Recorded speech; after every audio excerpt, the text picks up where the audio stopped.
வணக்கம். இந்த வீடியோல கிராமத்து கதைகள் பார்க்க போறோம். வீடியோவை கவனமா பாருங்க. வீடியோவோட முடிவுல உங்களுக்கு ஒரு கேள்வியும் இருக்கு. மழையின் மகிமை. தென்காசி கிராமம் ரொம்ப செழிப்பா இருக்கும் இல்லையா? எப்பவுமே மழை பெஞ்சிட்டு ரொம்ப பசுமையா இருக்கும். அந்த கிராமத்துல ரொம்ப நாளா மழையே இல்லை. மழை இல்லாதனால விவசாயம் பண்ணவே முடியல. விவசாயத்துக்கு மழை தான் ஆதாரம். மழை இருந்தாதான் மண் செழிப்பா இருக்கும். நம்ம நல்லா விவசாயம் பண்ணலாம். ரொம்ப நாள் விவசாயம் பண்ண முடியாது இருக்கிறதுனால எல்லாருக்கும் வாழ்வாதாரமே இல்லாம போயிடும் இல்லையா? அவங்க எல்லாம் சாப்பிடணும்ல. அதனால எல்லாரும் வேற வேற வேலைக்கு போக ஆரம்பிச்சிட்டாங்க. சில பேர் கட்டிட வேலைக்கு போயிட்டாங்க. சில பேர் ஊரை விட்டு வெளியில போய் வேலை செய்ய ஆரம்பிச்சிட்டாங்க. அந்த ஊர்ல ரொம்ப வறுமை. சரி, இதை எப்படி சரி செய்யலான்னு எல்லாரும் சேர்ந்து கூடி ஆலோசனை செஞ்சாங்க. கிராமத்துல இந்த மாதிரி ரொம்ப நாள் மழையே வரலன்னா எல்லாரும் சேர்ந்து ஒற்றுமையா விழா எடுத்து சாமி கும்பிடலான்னு முடிவு பண்ணாங்களாம். அதே மாதிரி எல்லாரும் பொங்கல் வச்சு சாமிக்கு படைச்சு வேண்டிக்கிட்டாங்களாம். அவங்க வேண்டுதலை நிறைவேற்றுற மாதிரி அந்த வருஷம் நல்ல மழை பெஞ்சுதான். நல்லா மழை பெஞ்சதுனால மண் செழிச்சு விவசாயம் நல்லா இருந்துதான். விவசாயமும் விளைச்சலும் ரொம்ப நல்லா இருந்ததுனால அந்த வருஷத்து பொங்கல் விழாவை எல்லாரும் ரொம்ப சிறப்பா கொண்டாடினாங்களாம். இப்ப இந்த கதைய ஒரு திருக்குறள் கூட ஒப்பிடலாம். நீரின்று அமையாது உலகு யார் யாருக்கும் வானின்று அமையாது ஒழுக்கு. விவசாயத்துக்கு மழைதான் ஆதாரம். உலகம் செழிக்கிறதுக்கும் மழை ரொம்ப ரொம்ப அவசியம். மழையோட முக்கியத்துவத்தை இந்த திருக்குறள்ல வள்ளுவர் சொல்லியிருக்காரு. இது வான் சிறப்பு அதிகாரத்துல உள்ள 20வது குறள். அடுத்த கதை ஒழுக்கம். ஒரு கிராமத்துல ஒரு பண்ணையார் இருந்தாரு. பண்ணையார் ரொம்ப பணக்காரரு. அவருக்கு கீழே நிறைய வேலையாட்கள் இருந்தாங்க. அதுல 2 பேர் தான் இந்த ராமு சோமு. ராமு ரொம்ப நேர்மையானவன். ஆனா சோமு அப்படி கிடையாது. என்னதான் பண்ணையார்கிட்ட வேலை செஞ்சாலும் கொஞ்சம் பேராசை பிடிச்சவன். ஒரு சமயம் பண்ணையார் பார்க்காத நேரத்துல பண்ணையாரோட மோதிரத்தை எடுத்துட்டு வந்துட்டான்.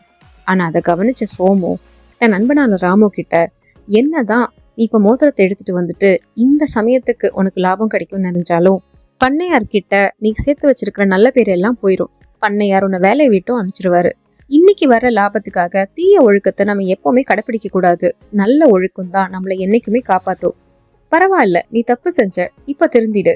நாளைக்கே கொண்டு போய் இந்த நகையை பண்ணையார்கிட்ட கொடுத்து நீ மன்னிப்பு கேட்டுரு. பண்ணையார் உன்னை மன்னிச்சிருவார் அப்படின்னு சொன்னாராம். சோமுக்கும் இதுதான் சரின்னு பட்டுச்சான். ராமு சொன்ன மாதிரியே பண்ணையார் என்னதான் கொஞ்சம் கோவப்பட்டாலும் சரி, தான் தவற உணர்ந்துதானே அவன் வந்திருக்கான் அப்படின்னு அவனை மன்னிச்சு விட்டாராம். இப்ப இந்த கதைய ஒரு திருக்குறள் கூட ஒப்பிடலாம். நன்றிக்கு வித்தாகும் நல்லொழுக்கம் தீயொழுக்கம் என்றும் இடும்பை தரும். நல்ல ஒழுக்கத்தை நம்ம கடைபிடிக்கும் போது மட்டும்தான் நமக்கு நற்பெயர் கிடைக்கும். தீய ஒழுக்கத்தை நம்ம கடைபிடிச்சோம்னா என்னைக்குமே கெட்ட பேரும் அவமானமும் தான் கிடைக்கும். அடுத்த கதை பேராசை. ஒரு கிராமத்துல இதே மாதிரி ஒரு விவசாயி இருந்தாராம். விவசாயி கிட்ட நிறைய கோழி இருந்துதான். அவரு ஒரு சின்ன கோழி பண்ணையே வச்சிருந்தாராம். அந்த கோழிகள்ல ஒரு கோழி மட்டும் தினமும் தங்க முட்டையிட்டுட்டே வந்துச்சான். தங்க முட்டையிடுறத ரொம்ப விசித்திரமா பார்த்த அந்த விவசாயி தினமும் அந்த தங்க முட்டையை எடுத்து சேர்த்து வச்சுட்டே வந்தாராம். சரி, ஒரு நாள் நிறைய தங்க முட்டை சேர்ந்துருச்சுன்னு அதை எடுத்துட்டு போய் கிராமத்துல இருந்து நகரத்துக்கு போய் வியாபாரம் செய்ய பார்த்தாராம். நகரத்துல தங்க முட்டைக்கு நல்ல லாபம் கிடைச்சதாம். அப்பதான் அவருக்கு, ஆஹா, இந்த கோழி தினமும் ஒரு தங்க முட்டை தருது. இது தினமும் தங்க முட்டை கொடுத்து நாம அதை சேர்த்து வச்சு என்னைக்கு பெரிய பணக்காரன் ஆகுறது? ஒண்ணு பண்ணலாம். கோழி வயிற்று திறந்தா அத்தனை தங்க முட்டையும் நம்ம ஒரே நாள்ல எடுத்துடலாம் அப்படின்னு நினைச்சவரு வீட்டுக்கு வந்து கோழியை அறுத்து தங்க முட்டை எடுக்கலான்னு பார்த்தாராம். கோழி அறுத்ததுக்கு அப்புறம் தான் தெரிஞ்சுதான் கோழி வயிற்றுல ஒண்ணுமே இல்லையா. கோழியும் இறந்து போச்சான்.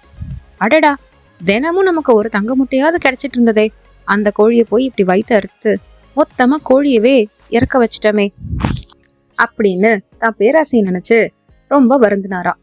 இப்ப இந்த கதைய ஒரு திருக்குறள் கூட ஒப்பிடலாம். இன்பம் இடையரா தீண்டும் அவாவென்னும் துன்பத்துள் துன்பம் கெடின். அவா அப்படின்னா பேராசை.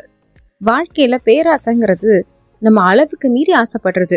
அந்த மாதிரி ஆசைப்படும் போது துன்பம் மட்டும்தான் நம்மளுக்கு எப்பவுமே வந்து சேரும். அதுதான் இந்த திருக்குறள்ல வள்ளுவர் சொல்ற கருத்து. அடுத்த கதை நேர்மை. ஒரு ஊர்ல ஒரு விறகு வெட்டி இருந்தாராம். அந்த விறகு வெட்டி ரொம்ப கடினமான உழைப்பாளி. எப்பவுமே கஷ்டப்பட்டு வேலை செஞ்சு நல்ல பணம் ஈட்டணும்னு நினைப்பாரு. அந்த மாதிரி ஒரு சமயம் வேலை செஞ்சுட்டு இருக்கும் போது அவரோட கோடாரி தவறுதலா ஒரு ஆற்றுல விழுந்துருச்சான்.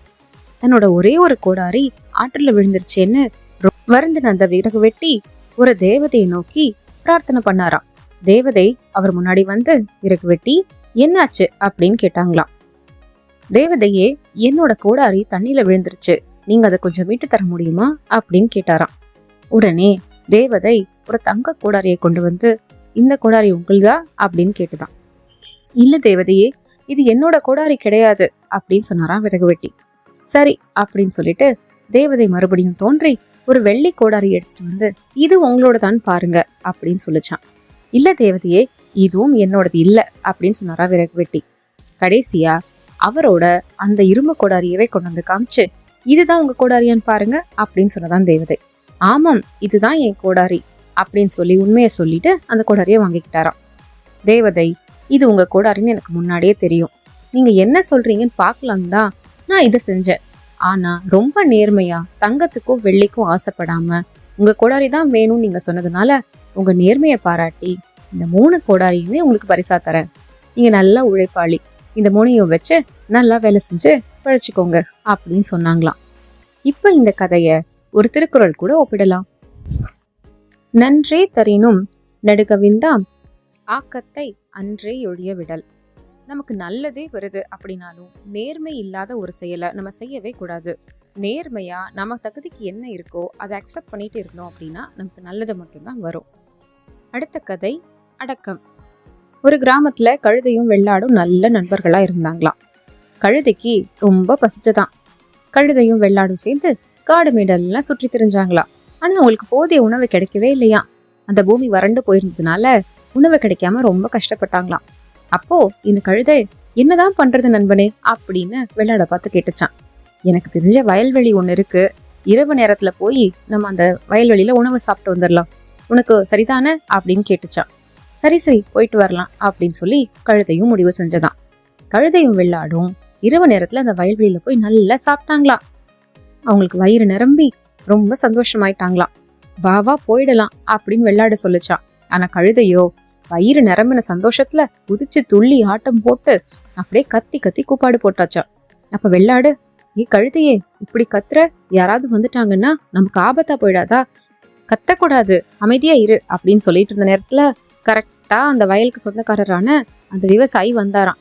அந்த கழுதையும் வெள்ளாடையும் போட்டு 2 சாத்து சாத்தி அங்கிருந்து அனுப்பிச்சு விட்டாராம். இப்ப இந்த கதைய ஒரு திருக்குறள் கூட ஒப்பிடலாம். அறிவுடையார் ஆவதறிவார், அறிவிலார் அக்தரி கல்லாதவர். பின்னாடி வரப்போறது இதுதான் முன்னாடியே உணர்ந்து அதுக்கு செயல்களை செய்யறவங்க தான் அறிவுடையார். அப்படி பின்னாடி வரப்போற ஆபத்தை உணரவே உணராம அடக்கமே இல்லாம இருக்கிறவங்க அறிவில்லாதவர்கள். சரி, இப்போ கேள்வி நேரம். இந்த வீடியோல அவா அப்படிங்கிற வார்த்தையை பயன்படுத்தியிருக்கோம். அவா அப்படின்னா என்ன அப்படின்ட்டு உங்க பதில்களை கமெண்ட் செக்ஷன்ல மறக்காம சொல்லிருங்க. இந்த வீடியோ உங்களுக்கு பயனுள்ளதா இருக்கு, உங்களுக்கு ரொம்ப பிடிச்சிருக்குன்னா மறக்காம உங்க நண்பர்களுக்கும் பகிர்ந்துருங்க. இந்த வீடியோக்குள்ள நீங்க சப்ஸ்கிரைப் பண்ணிட்டு பாத்தீங்கன்னா இது போல பல வீடியோக்கள் கொடுக்கணுங்கிற ஊக்கம் எங்களுக்கு வரும். அதனால மறக்காம சப்ஸ்கிரைப் பண்ணிட்டு வீடியோக்குள்ள பாருங்க. நன்றி, வணக்கம்.